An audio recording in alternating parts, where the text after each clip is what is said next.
Hello friends, कैसे हैं आप लोग। सबको मेरा जय भीम। नमो बुद्धाय। बुद्ध और उनका धर्म। ब्रह्म में लीनता पर आधारित धर्म मिथ्या धर्म है। नंबर 1। जब बुद्ध अपने धर्म का प्रचार कर रहे थे, उस समय एक अन्य मत प्रचलित था जिसे वेदांत कहा जाता है। नंबर 2।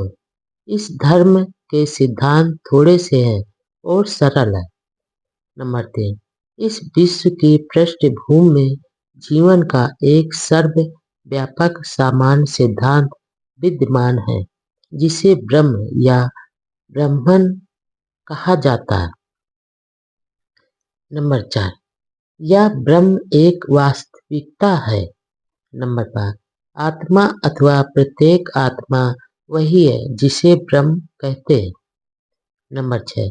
आदमी का मोक्ष आत्मा को ब्रह्म में लीन कर लेने पर आधारित है। यह दूसरा सिद्धांत है। नंबर 7। ब्रह्म में इस लीनता को आत्मा यह मानकर प्राप्त कर सकती है कि वह स्वयं भी वही है जो ब्रह्म है। नंबर 8। और आत्मा को इस बात की अनुभूति कराना कि वह स्वयं ही ब्रह्म है, इसका यही मार्ग है कि संसार का त्याग कर दिया जाए। नंबर 9। यही सिद्धांत वेदांत कहलाता है। नंबर 10। बुद्ध के मन में इस सिद्धांत के लिए कोई आधार नहीं था। उनको लगता था कि इसका आधार ही मिथ्या है, इसकी कुछ उपयोगिता नहीं है और इसलिए यह अपनाने योग्य भी नहीं है। नंबर 11। इसे भगवान बुद्ध ने वासेठ और भरद्वाज नामक दो ब्राह्मणों के साथ हुए वार्तालाप में स्पष्ट किया है। नंबर 12। भगवान बुद्ध का तर्क था कि किसी बात को भी सत्य स्वीकार करने के लिए उसका कोई ना कोई प्रमाण होना चाहिए। नंबर 13। प्रमाण दो तरह के होते हैं, प्रत्यक्ष और अनुमान। नंबर 14। भगवान बुद्ध का प्रश्न था, क्या किसी को भी ब्रह्म का प्रत्यक्ष हुआ है? क्या तुमने ब्रह्म को देखा है? क्या तुमने ब्रह्म से बातचीत की है? क्या तुमने ब्रह्म को सूंघा है? नंबर 15। वह सेठ ने उत्तर दिया, नहीं। नंबर 16। ब्रह्म के अस्तित्व में प्रमाणित करने का दूसरे ढंग का प्रमाण भी अपर्याप्त है। नंबर 17। भगवान बुद्ध का प्रश्न था, हम किसी चीज के होने से ब्रह्म के होने का अनुमान लगाते हैं, इसका भी कोई उत्तर नहीं था। नंबर 18। कुछ अन्य लोग हैं जो तर्क देते हैं कि कोई वस्तु अदृश्य होकर भी अस्तित्व में हो सकती है, इसलिए वे कहते हैं कि ब्रह्म अदृश्य होने पर भी अस्तित्व में है। नंबर 19। यह स्पष्ट कथन से स्थित अविश्वसनीय है। नंबर 20। लेकिन तर्क के लिए यह मान लेते हैं कि अदृश्य होने पर किसी वस्तु का अस्तित्व हो सकता है। नंबर 21। इसका सबसे अच्छा उदाहरण बिजली है। यह अदृश्य है, लेकिन तब भी यह अस्तित्व में है। नंबर 22। यह तर्क पर्याप्त नहीं है। नंबर 23। किसी अदृश्य वस्तु को किसी दूसरे रूप में अपने आप को प्रकट करना चाहिए, तभी उसे अर्थात कहा जा सकता है। नंबर 24। लेकिन यदि कोई अदृश्य वस्तु किसी भी दूसरे दृश्य रूप में अपने को प्रकट नहीं करती, तो हम उसकी वास्तविकता स्वीकार नहीं कर सकते। नंबर 25। हम अदृश्य होने पर भी बिजली की वास्तविकता उससे उत्पन्न होने वाले परिणामों को देखकर स्वीकार करते हैं। नंबर 26, बिजली से प्रकाश पैदा होता है। प्रकाश के होने से ही हम अदृश्य होने पर भी बिजली की वास्तविकता को स्वीकार करते हैं। नंबर 27, यह अदृश्य ब्रह्म कौन सी चीज उत्पन्न करता है? क्या यह कोई दृश्य परिणाम उत्पन्न करता है? नंबर 28, उत्तर है कुछ नहीं। नंबर 29, एक दूसरा उदाहरण दिया जा सकता है। कानून यानी नियम में भी यह सामान्य बात है कि जिसको किसी भी आधारभूत धारणा की एक कल्पना एक साथ मान लिया जाता है, जिसका अस्तित्व सिद्ध नहीं होता, लेकिन उसे सत्य स्वीकार कर लिया जाता है। नंबर 30, इस तरह की कानूनी कल्पना को हम सभी स्वीकार करते हैं। नंबर 31, लेकिन इस तरह की कानूनी कल्पना क्यों स्वीकार की जाती है? नंबर 32, इसका कारण यह है कि कानूनी कल्पना इसलिए स्वीकार की जाती है क्योंकि यह फलदायक एवं न्याय संगत परिणाम प्रस्तुत करती है। नंबर 33, ब्रह्म भी एक कल्पना है। यह कौन सा फलदायक परिणाम देती है? नंबर 34,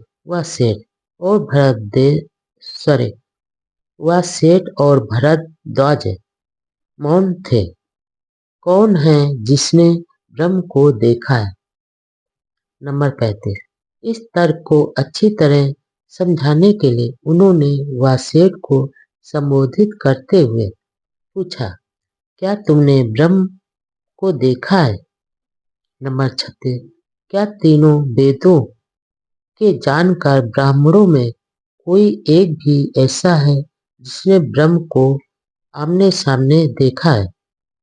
नंबर 37, गौतम, निश्चय से नहीं।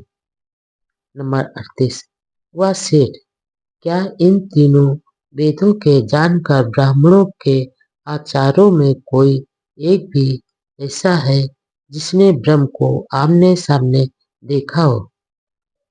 नंबर 39, गौतम, निश्चय से नहीं। नंबर 40, वह सेठ, क्या इन ब्राह्मणों की पहले की 7 पीढ़ियों में भी कोई भी एक ब्राह्मण ऐसा है जिसने ब्रह्म को आमने सामने देखा हो? नंबर 41, गौतम, निश्चय से नहीं। नंबर 42, अच्छा तो वह सेठ, क्या ब्राह्मणों के पुराने ऋषियों ने कभी ऐसा कहा है? हम ब्रह्म को जानते हैं, हमने उसे देखा है, हम जानते हैं कि वह कहाँ है, किधर है? नंबर 43, गौतम, ऐसा नहीं है। नंबर 44, तथागत ने उन दोनों ब्राह्मण तरुणों से प्रश्न पूछना जारी रखा। नंबर 45, तो वह सेठ, अब तुम क्या सोचते हो? यदि ऐसा ही है तो क्या तुम्हें यह नहीं लगता कि ब्रह्म में लीन होने की ब्राह्मणों की यह सारी बातचीत ही मूर्खतापूर्ण बातचीत है? नंबर 46, वह सेठ, जैसे अंधे एक कतार में एक दूसरे के पीछे चल रहे हो, न आगे चलने वाला अंधा देख सकता हो, न बीच में चलने वाला अंधा देख सकता हो, न और न पीछे चलने वाला अंधा देख सकता हो। इसी तरह वह सेठ, मुझे लगता है कि ब्राह्मणों का कथन केवल अंधा कथन है।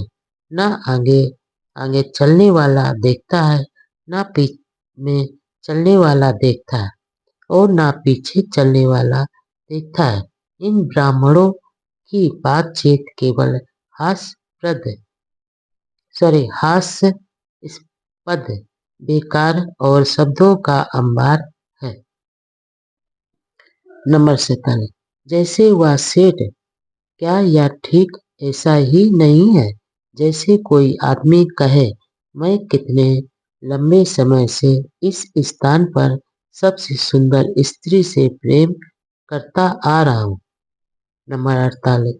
वह सेठ और लोग उससे पूछे, ए अच्छे मित्र, तुम यहाँ जिसे प्रेम करते हो और उसके लिए तरसते हो, तो क्या तुम जानते हो कि वह सुंदर स्त्री कुलीन है या ब्राह्मण है या वैश्य है अथवा शूद्र जात से है? नंबर 49। लेकिन जब इस प्रकार पूछा जाएगा तो उसका उत्तर होगा नहीं। नंबर 50।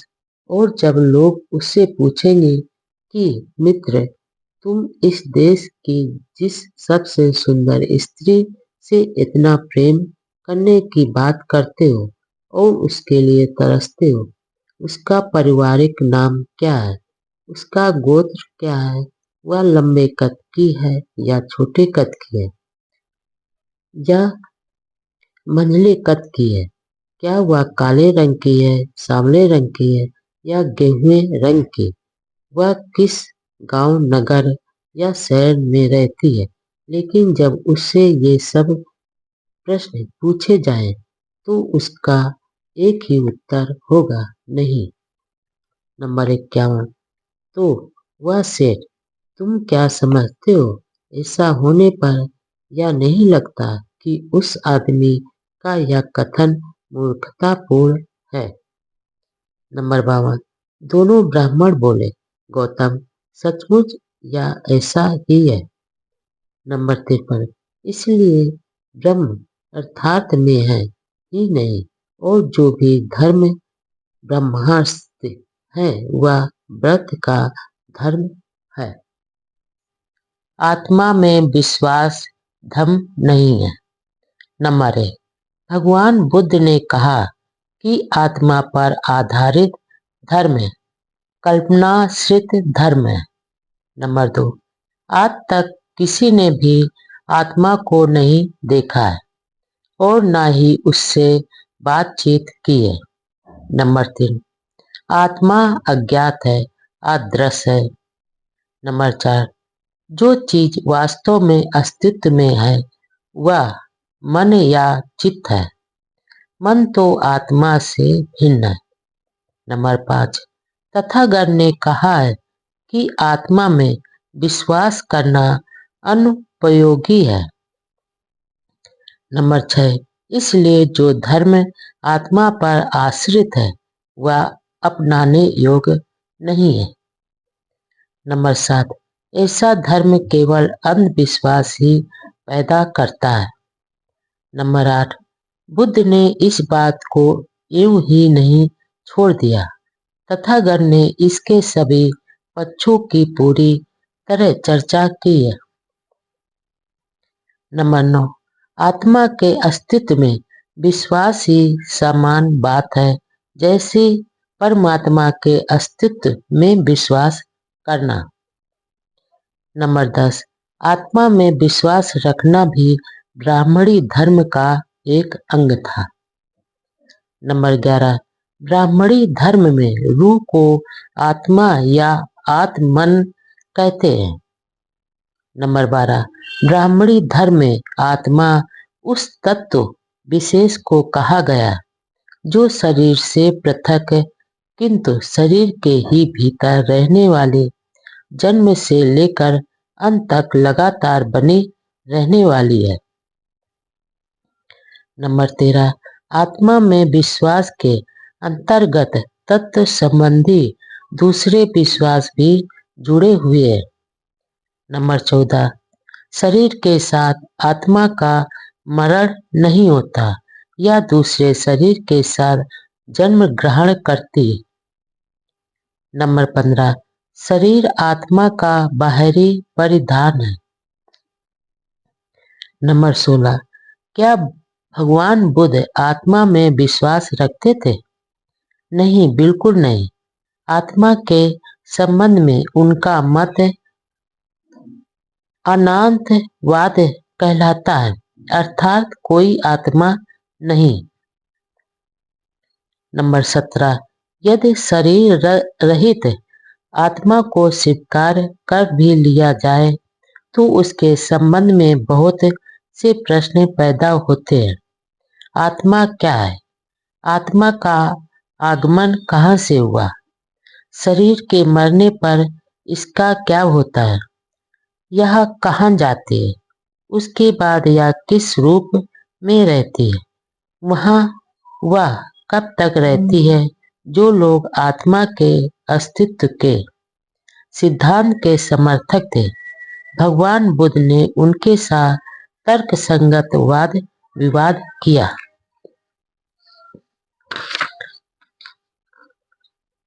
नंबर 18,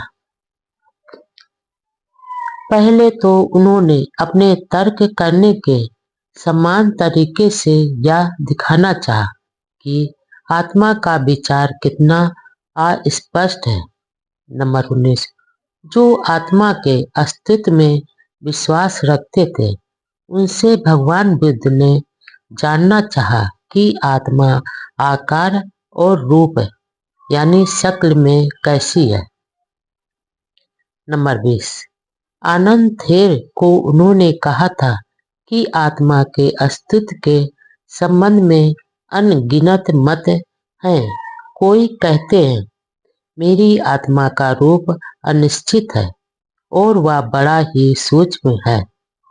कुछ दूसरे हैं जिनका कहना है कि आत्मा की शक्ल है जो अनंत है और यह सूक्ष्म भी है।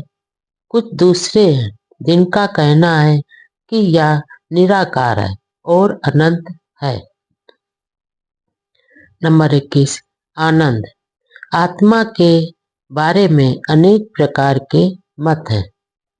नंबर 22, जो लोग आत्मा के अस्तित्व में विश्वास करते हैं उनकी आत्मा की कल्पना क्या है? यह भगवान बुद्ध का एक अन्य प्रश्न था। कुछ लोग कहते हैं हमारी आत्मा सुख दुख अनुभव क्रिया है। दूसरे कहते हैं नहीं, हमारी आत्मा अनुभव क्रिया नहीं है, हमारी आत्मा सचेतन नहीं है। फिर कोई कहते हैं कि आत्मा अनुभव क्रिया नहीं है, न ही यह सचेतन है और न ही यह चेतना रहित है। मेरी आत्मा अनुभव करती है। मेरी आत्मा में सचेतना के गुण हैं। आत्मा के बारे में इस तरह की नाना कल्पनाएं हैं। नंबर 23, जो लोग आत्मा में विश्वास रखते थे उनसे भगवान बुद्ध ने यह भी पूछा है कि मरणोपरांत आत्मा की क्या हालत होती है? आत्मा परमात्मा में विश्वास सम्यक दृष्टि के विकास में बाधक। नंबर 24, तथागत ने यह भी प्रश्न उठाया कि क्या मरने के बाद आत्मा देखी जा सकती है? नंबर 25, उन्हें अनगिनत अस्पष्ट वक्तव्य मिले। नंबर 26, क्या शरीर का नाश हो जाने पर आत्मा अपने आकार प्रकार को बनाए रखती है? उन्होंने देखा कि इस एक प्रश्न के 8 काल्पनिक उत्तर थे। नंबर 27, क्या आत्मा शरीर के साथ मर जाती है? इस पर भी अनगिनत कल्पनाएं थी। नंबर 28, तथागत ने यह भी प्रश्न उठाया कि शरीर के मरने के बाद आत्मा सुखी रहती है अथवा दुखी रहती है? क्या आत्मा शरीर की मृत्यु के बाद सुखी रहती है? इस विषय में भी श्रमण और ब्राह्मण एक मत नहीं थे। कुछ का कहना था कि वह बिल्कुल दुखी रहती है, कुछ का कहना था कि वह सुखी रहती है, कुछ का कहना था कि वह सुखी भी रहती है और दुखी भी, और कुछ का कहना था कि वह न दुखी रहती है और न सुखी रहती है। नंबर 29, आत्मा के अस्तित्व संबंध में इन सब मतों के बारे में तथागत का वही एक उत्तर था जो उन्होंने चुंद को दिया था। नंबर 30। चुंद को उन्होंने कहा था, हे चुंद, जो श्रमण या ब्राह्मण इन मतों में से कोई भी एक मत में विश्वास रखते हैं और उसका पालन करते हैं, मैं उनके पास जाता हूँ और पूछता हूँ, मित्र, क्या आपका यह मत ठीक है? और यदि वे उत्तर देते हैं, हाँ, यही मत ठीक है, शेष सब निरर्थक है, तो मैं उनके इस दावे को नहीं मानता। ऐसा क्यों है? क्योंकि इस विषय में लोगों के विभिन्न मत हैं। मैं उनमें से किसी भी एक मत को अपने मत के बराबर के स्तर का नहीं समझता। श्रेष्ठ मानने की तो बात ही नहीं उठती। नंबर 31। अब अधिक महत्वपूर्ण प्रश्न यह है कि आत्मा के अस्तित्व के सिद्धांत के विरुद्ध भगवान बुद्ध के क्या तर्क था?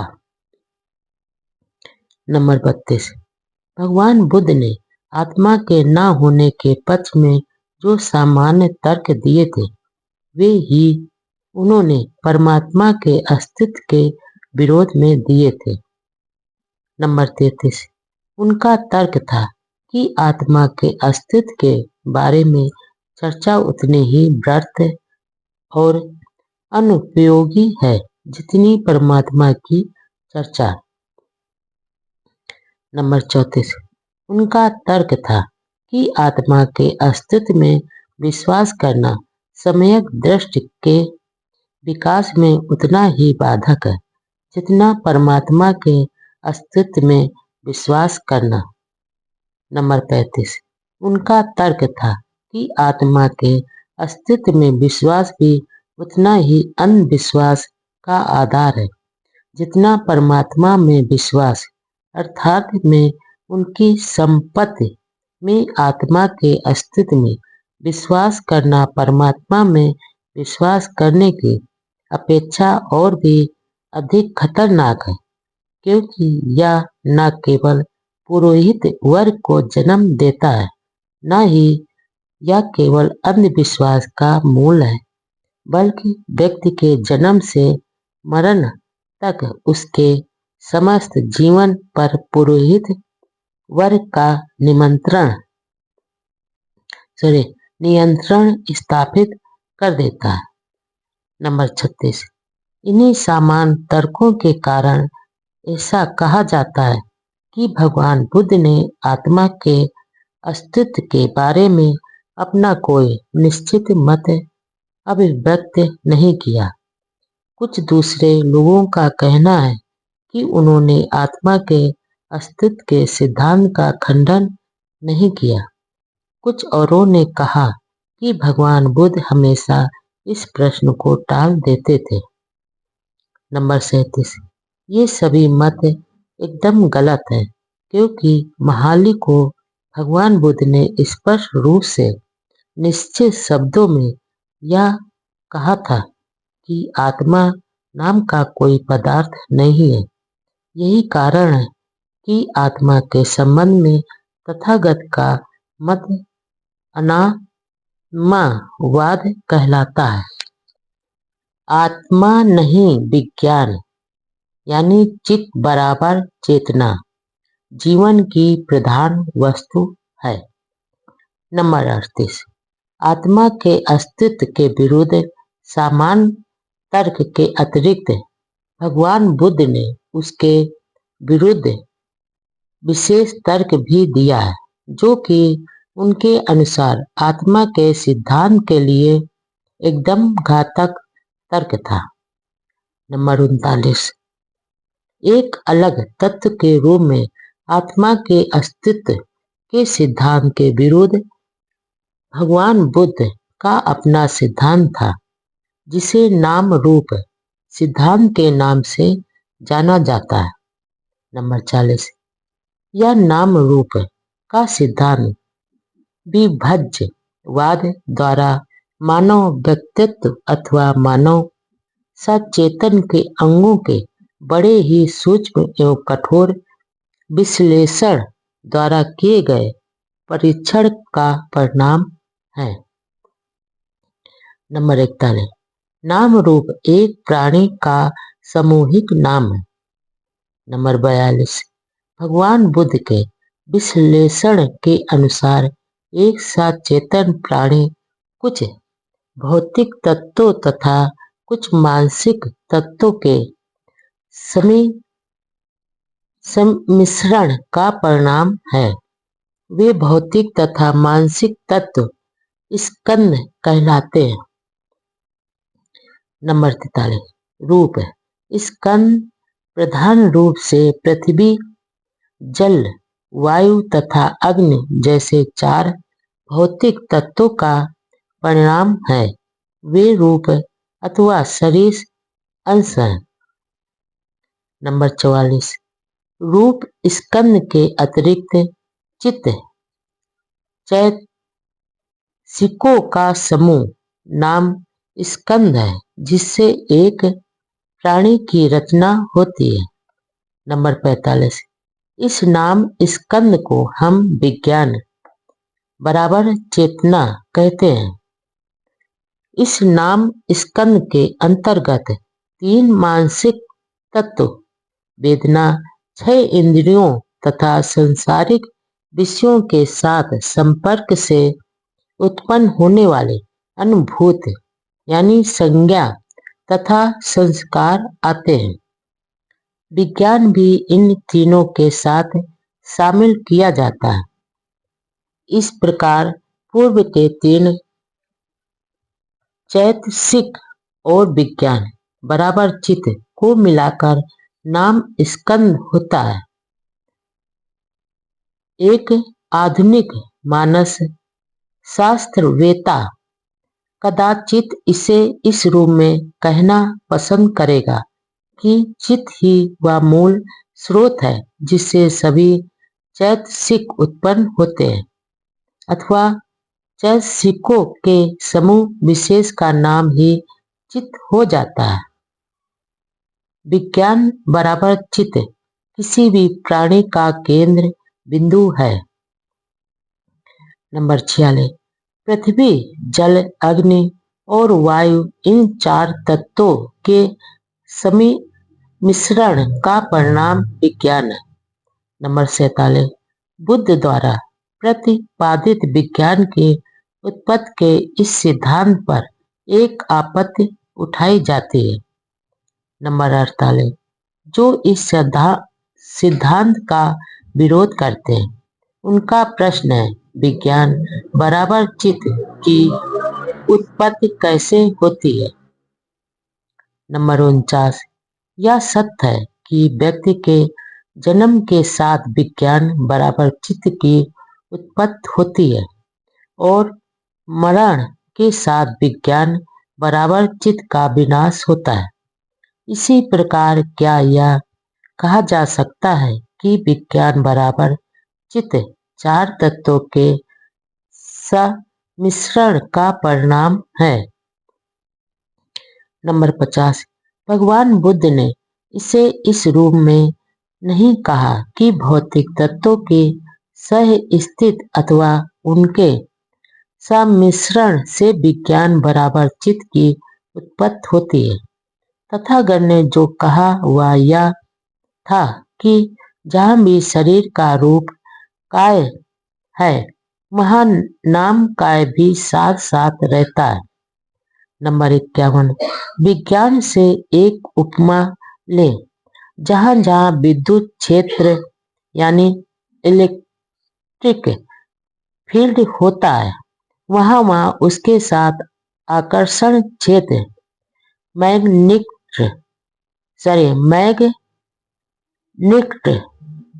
फील्ड रहता है। कोई नहीं जानता कि यह आकर्षण क्षेत्र किस प्रकार उत्पन्न होता है या किस प्रकार अस्तित्व में आता है, लेकिन जहाँ जहाँ विद्युत क्षेत्र होता है वहाँ वहाँ यह उसके साथ अनिवार्य रूप से रहता है। नंबर 52। और विज्ञान बराबर चित्त में भी कुछ इसी प्रकार का संबंध क्यों ना मान लिया जाए। नंबर 53। विद्युत क्षेत्र में संबंध आकर्षण क्षेत्र विद्युत क्षेत्र द्वारा प्रेरित क्षेत्र इंड्यूस्ड फील्ड कहलाता है। तो फिर हम विज्ञान बराबर चित्त को भी रूप काय बराबर शरीर की दृष्टि से उसके द्वारा प्रेरित क्षेत्र क्यों ना कहें। नंबर 54। आत्मा के विरुद्ध तथागत का तर्क यही समाप्त नहीं होता। उन्होंने आगे इससे भी महत्वपूर्ण वक्तव्य दिया है। नंबर 55। जब विज्ञान बराबर चित्त बराबर चेतना का उदय होता है तभी व्यक्ति जीवित प्राणी बनता है। इसलिए विज्ञान बराबर चित्त बराबर चेतना व्यक्ति के जीवन में प्रधान वस्तु है। नंबर 56। विज्ञान की प्रकृति है ज्ञानात्मक भावात्मक तथा संकल्प शक्ति मूलक है। नंबर 57। विज्ञान उस समय ज्ञान मूलक होता है जब यह हमें ज्ञान देता है जानकारी देता है। वह ज्ञान रुचिकर भी हो सकता है और अरुचिकर भी हो सकता है। वह अपने भीतर घटने वाले घटनाओं का भी हो सकता है ब्रह्म घटनाओं का भी हो सकता है। नंबर 58। विज्ञान उस समय भावनामूलक होता है जब यह चित्त की उन अवस्थाओं में उपस्थित रहता है जो अनुकूल अनुभूत अथवा प्रतिकूल अनुभूत हो सकता है।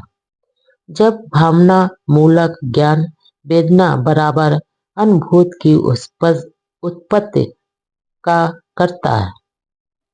नंबर 59। विज्ञान अपनी संकल्प शक्ति की अवस्था में आदमी को उद्देश्य की प्राप्ति के लिए सक्रिय करता है। संकल्प शक्ति से पूर्ण विज्ञान की संकल्प या गतिविधि को उत्पन्न करता है। नंबर 60। इस प्रकार यह स्पष्ट है कि एक प्राणी अपनी समस्त क्रियाओं को विज्ञान के माध्यम से और विज्ञान के परिणाम स्वरूप पूरी करता है। नंबर 61। इस विश्लेषण के बाद भगवान बुद्ध ने प्रश्न किया वे कौन से कार्य हैं जो आत्मा के करने के लिए बचे रहते हैं। आत्मा के जो कार्य माने जाते हैं वे सब तो विज्ञान बराबर चित्त द्वारा किए जाते हैं। नंबर 62। जिसका कुछ कार्य ही नहीं ऐसी आत्मा का होना एक विसंगत है। नंबर 63। इस प्रकार भगवान बुद्ध ने आत्मा का अस्तित्व अस्वीकार कर दिया। नंबर 64। यही कारण है कि आत्मा का अस्तित्व स्वीकार करना धर्म का एक हिस्सा नहीं हो सकता है। बलि यज्ञ कर्म में विश्वास धर्म नहीं है। पशु बलि नहीं दुख से मुक्ति का व आनंद प्राप्ति का यज्ञ हो। नंबर 1। ब्राह्मणी धर्म बलि कर्म यानी यज्ञ पर आधारित था। नंबर 2। कुछ बलि कर्मों का वर्गीकरण नित्य कहलाता था और कुछ का नैमित्तिक कहलाता था। नंबर 3। नित्य बलि कर्म एक बाध्यता थी जिससे करना अनिवार्य था चाहे उससे कोई फल मिल पाता अथवा नहीं। नंबर 4। नैमित्तिक बलि कर्म उस समय किए जाते थे जब यजमान किसी सांसारिक लाभ की प्राप्ति के लिए निमित्त ऐसे बलि कर्म कराता था। नंबर 5। ब्राह्मणी बलि में सुरापान पशुओं की बल और आमोद प्रमोद रहता था। नंबर 6, तब भी ऐसे बल कर्म धार्मिक कृत्य समझे जाते थे। नंबर 7, बल कर्मों पर आधारित धर्म को बुद्ध ने अपनाने योग्य नहीं समझा। नंबर 8, उन बहुत से ब्राह्मणों को जो भगवान बुद्ध से इस प्रकार का वाद विवाद करने के लिए पहुंचे कि बलि कर्म धर्म का अंग क्यों नहीं हो सकते, तथागत ने उनके कारण बताए हैं कि वे क्यों यज्ञों को धर्म का अंग मानने के लिए तैयार नहीं थे। नंबर 9, ऐसा कहा जाता है कि इस विषय में 3 ब्राह्मणों ने तथागत से वाद विवाद किया था। नंबर 10, उनके नाम थे कूटदत्त, उज्जय और उदाई। नंबर 11, कूटदंत ब्राह्मण ने भगवान बुद्ध से पूछा था कि बल कर्म के महत्व के बारे में उनका क्या मत था। नंबर 12, तथागत ने कहा, अच्छा तो हे ब्राह्मण सुन, ध्यान दे और जो कुछ मैं कह रहा हूँ उसे सावधानी से सुने। नंबर 13, बहुत अच्छा भंते। कूटदंत बोला। तब भगवान बुद्ध ने कहा। नंबर 14, हे ब्राह्मण, बहुत पुराने समय में महाविजेता नाम का एक राजा था जो बहुत प्रतापी, बहुत धन और संपत्ति वाला था। उसके पास सोने चांदी के भंडार थे, सुख भोग के सब सामान थे, धन धान्य खजाने और उसके कोठे अनाज से भरे थे। नंबर 15, एक बार जब राजा महाविजेता अकेला ध्यान में बैठा था, वह यह सोचकर इच्छुक हो उठा, मेरे पास सुख भोग के सभी सामान हैं जिनका कोई भी नाशवान प्राणी भोग कर सकता है। मैं पृथ्वी का चक्रवर्ती राजा हूँ। यह अच्छा होगा यदि मैं एक महान यज्ञ करूं जो दीर्घ काल तक मेरे सुख कल्याण के लिए हो। नंबर 16, तब उस ब्राह्मण ने जो राजा का पुरोहित था राजा से कहा, राजन, इस समय आपकी प्रजा परेशान की जा रही है और लूटी जा रही है। बहुत से विदेशी डाकू हैं जो चोरी से गांव और नगरों में घुस आते हैं, लूट मार करते हैं और उन्होंने मार्गों को असुरक्षित कर दिया। जब तक ऐसी स्थिति है तब तक महाराज प्रजा पर एक नया कर टैक्स लगाना वास्तव में गलती होगी।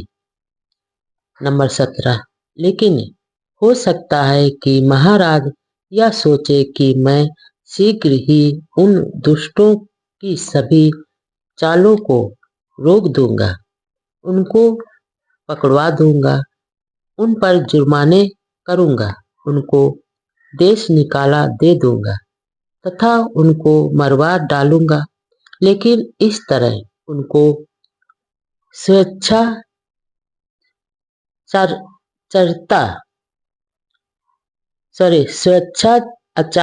से नहीं रोका जा सकता। जो अदंडित बच जाएंगे वे प्रजा को हैरान परेशान करते रहेंगे। नंबर 18, इस स्थिति को जड़ मूल से समाप्त करने का एक ही रास्ता है। आपके राज्य में जितने भी ऐसे लोग हैं जो पशु पालते हैं, खेती करते हैं, उन्हें महाराज आप भोजन दें और खेतों के लिए बीज दें। आपके राज्य में जितने भी ऐसे लोग हैं जो व्यापार में लगे हैं, उन्हें महाराज आप व्यापार करने के लिए पूंजी दें। आपके राज्य में जितने भी ऐसे हैं जो राज कर्मचारी हैं, उन्हें महाराज आप भोजन और वेतन दें। नंबर 19, तब वे लोग जो अपने व्यवसाय में लगे रहेंगे राज्य में उत्पात नहीं मचाएंगे, राजा का स्वर राजस्व बढ़ेगा, देश में सुख और शांति स्थापित होगी और जनता आपस में खुश रहेगी। खुशहाल लोग अपने बच्चों को अपनी बाहों में भरकर नाचेंगे और निर्भय होकर घरों के दरवाजे खुले रख कर रहेंगे। नंबर 20, तब हे ब्राह्मण, राजा महाविजेता ने अपने पुरोहित की बात मान वैसा ही किया।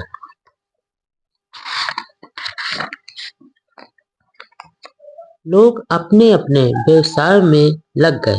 उन्होंने राज्य में उत्पात मचाना छोड़ दिया। राजा का राजस्व बढ़ गया, देश में सुख और शांति स्थापित हो गई, जनता आपस में खुश रहने लगी। खुशहाल लोग अपने अपने बच्चों को बाहों में लेकर नाचने लगे और निर्भय होकर खुले दरवाजे रखने लगे। नंबर 21, जब शांति स्थापित हो गई तो राजा महाविजेता ने फिर अपने पुरोहित को बुलाया और कहा, अब उत्पात शांत है, देश में खुशहाल है। मैं अपने दीर्घकालीन कल्याण के लिए वह महान यज्ञ करना चाहता हूँ। आप बताएं कि कैसे करूं। नंबर 22, पुरोहित ने राजा को उत्तर देते हुए कहा, राजन अब यज्ञ होने दे। राजन अब आप नगर में और संपूर्ण देश में ऐसे जितने भी क्षत्रिय हैं जो आपके मालगुजार हैं उन्हें निमंत्रण भेजें। जो मंत्री हैं, राजअधिकारी हैं या प्रतिष्ठित ब्राह्मण हैं या जो संपन्न गृहपति हैं, उन सबको निमंत्रण भेजें और कहें कि मैं अपने दीर्घकालीन कल्याण के लिए महान यज्ञ करना चाहता हूँ। आप उसके लिए स्वीकृति दें। नंबर 23, तब हे ब्राह्मण, कूटदंत जैसा पुरोहित ने कहा था, राजा ने स्वीकार किया और वैसा ही किया। उन क्षत्रियों, मंत्रियों, ब्राह्मणों तथा गृहपतियों ने भी वैसा ही उत्तर दिया। राजन आप महान यज्ञ करें। राजन यह समय महान यज्ञ करने के लिए अनुकूल है। नंबर 24, राजा महाविजेता बुद्धिमान था और अनेक प्रकार से गुणवान था। उसका पुरोहित भी वैसा ही बुद्धिमान और गुणवान था। पशु बलि धर्म का विकृत रूप। नंबर 25, हे ब्राह्मण, तब उस पुरोहित ने यज्ञ के आरंभ होने से पहले राजा को बता दिया कि उसमें कितना धन व्यय हो सकता है। नंबर 26, पुरोहित ने कहा, महाराज कहीं ऐसा ना हो कि यज्ञ आरंभ करने से पूर्व या यज्ञ करते समय अथवा यज्ञ हो चुकने के बाद आप मन में यह विचार कर पश्चाताप करें कि अरे इस यज्ञ में तो मेरे धन का बड़ा हिस्सा लग गया। तो ऐसा विचार मन में नहीं आना चाहिए। नंबर 27, और हे ब्राह्मण, यह विचार कर कि बाद में राजा के मन में यज्ञ में भाग लेने वालों को लेकर कोई पश्चाताप न हो। उस पुरोहित ने यज्ञ आरंभ होने से पहले ही राजा से कहा, हे राजन, आपके यज्ञ में हर तरह के लोग आएंगे, ऐसे भी जो जीव हत्या करते हैं, ऐसे भी जो जीव हत्या नहीं करते, ऐसे भी जो चोरी करते हैं, ऐसे भी जो चोरी नहीं करते। ऐसे भी जो काम भोग संबंधी मिथ्याचार करते हैं, और ऐसे भी जो ऐसा नहीं करते, ऐसे भी जो झूठ बोलते हैं, ऐसे भी जो झूठ नहीं बोलते, ऐसे भी जो निंदा में लगे रहते हैं, और ऐसे भी जो निंदा नहीं करते, ऐसे भी जो कठोर बोलते हैं, ऐसे भी जो कठोर नहीं बोलते, ऐसे भी जो व्रत की बातें करते हैं, ऐसे भी जो व्रत की बातें नहीं करते, ऐसे भी जो लोग करते हैं, ऐसे भी जो लोग नहीं करते, ऐसे भी जो द्वेष करते हैं, ऐसे भी जो द्वेष नहीं करते, ऐसे भी जिनकी मिथ्या दृष्टि है, ऐसे भी जिनकी मिथ्या दृष्टि नहीं है। इनमें जो बुरे हैं उन्हें अपनी बुराई के साथ पृथक रहने दें, और राजन जो भले हैं उनके लिए आप यथा योग करें, उनके लिए अनुष्ठान करें, उन्हें संतुष्ट करें। इससे आपके चित्त को आंतरिक शांति प्राप्त होगी। नंबर 28। और हे ब्राह्मण, महाविजेता द्वारा कराए गए इस यज्ञ में वृषभों यानी बैलों की हत्या नहीं की गई। बकरों, मुर्गे, मुर्गियों, मोटे सूअरों और अन्य किसी भी तरह के प्राणियों की बलि नहीं चढ़ाई गई। यूप बराबर बद स्तंभ बनाने के लिए पेड़ नहीं काटे गए, और यज्ञ स्थल पर बिखेरने के लिए धूप घास नहीं काटे गए, और वहां जो दास संदेश वाहक तथा कर्मी काम कर रहे थे, वे दंड या भय के कारण अश्रु मुख होकर कार्यरत नहीं कर थे। जो सहायता करने के इच्छुक थे वे काम कर रहे थे, जो इच्छुक नहीं थे वे नहीं कर रहे थे। जो भी किसी ने करना चाहा किया, जो नहीं करना चाहा उसे बिना किए छोड़ दिया। उस यज्ञ में घी, तेल, मक्खन, दूध, मधु और शक्कर के अतिरिक्त और किसी सामान का प्रयोग किया गया। नंबर 29। यदि आप कोई यज्ञ करना ही चाहते हैं तो आपका यज्ञ वैसा ही होना चाहिए जैसा महाराज महाविजेता का था, अन्यथा यज्ञ व्यर्थ है। पशुओं की बलि निरता है। यज्ञ बलि धर्म का अंग नहीं हो सकता।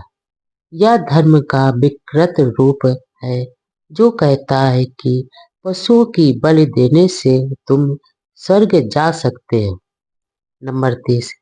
तब कूटदंत ब्राह्मण ने प्रश्न किया, हे गौतम, तो क्या कोई दूसरा यज्ञ है जिसमें पशुओं की बलि तो ना देनी पड़े, किंतु जिसके करने से अधिक फल मिले, अधिक कल्याण हो?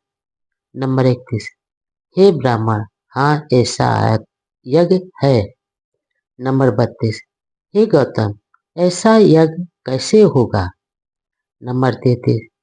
हे ब्राह्मण, जब एक आदमी श्रद्धा युक्त होकर जीव हत्या से विरत रहने का संकल्प करता है। नंबर 2। चोरी से विरत रहने का संकल्प करता है। नंबर 3। काम भोग संबंधी मिथ्याचार से विरत रहने का संकल्प करता है। नंबर 4। झूठ से विरत रहने का संकल्प करता है। नंबर 5। तथा असावधानी को जड़, सुरा, मेरे मद आदि नशीली चीजों के सेवन से विरत रहने का संकल्प करता है। तो यह एक ऐसा यज्ञ है जो उदार दान, सतत दान, ठहरने के लिए निवास स्थान का दान तथा शिक्षा ग्रहण करने का दान आदि से भी अच्छा है। नंबर 34। जब भगवान बुद्ध ऐसा कह चुके तो कूटदंत ब्राह्मण ने कहा, श्रमण गौतम, आपका कथन श्रेष्ठ है। श्रमण गौतम, आपका कथन उत्तम है। यज्ञों में पशु बलि ग्रामीण अर्थव्यवस्था के विरुद्ध है। नंबर है। अब ब्राह्मणे उज्जय ने तथागत से पूछा। नंबर 2, श्रवण गौतम, कृपया बताएं कि क्या आप यज्ञों के प्रशंसक हैं। नंबर 3, ब्राह्मण, मैं हर यज्ञ की प्रशंसा नहीं करता हूँ और न ही हर यज्ञ की प्रशंसा से अलग रहता हूँ।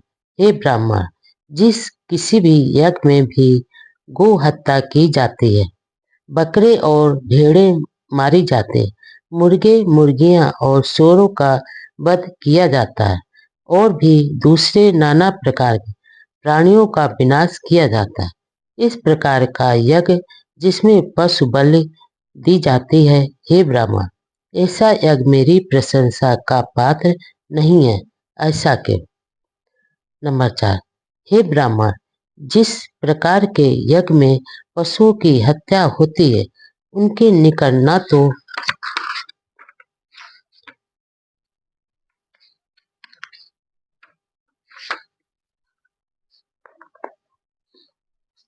श्रेष्ठ जन और न ही श्रेष्ठ मार्ग पर चलने वाले आते हैं। नंबर 5, लेकिन हे ब्राह्मण, जिस यज्ञ में गो हत्या नहीं होते, पशुओं की हत्या नहीं होते, ऐसा यज्ञ जिसमें पशुओं की बलि नहीं दी जाते, ऐसा यज्ञ मेरी प्रशंसा का पात्र है। उदाहरण के लिए चिर स्थापित दान या परिवार के सदस्यों के कल्याण के लिए त्याग। नंबर 6, ऐसा क्यों। क्योंकि हे ब्राह्मण, जिस यज्ञ में पशुओं की बलि नहीं दी जाती है, ऐसे यज्ञ के निकट श्रेष्ठ जन और श्रेष्ठ मार्ग पर अरुण जन भी आते हैं। त्यागी व दानी का श्रेष्ठ जीवन।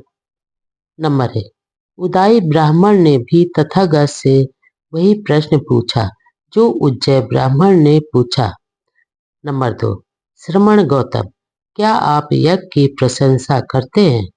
तथागत ने जो उत्तर उज्जय को दिया था, वही उत्तर उदाई ब्राह्मण को दिया।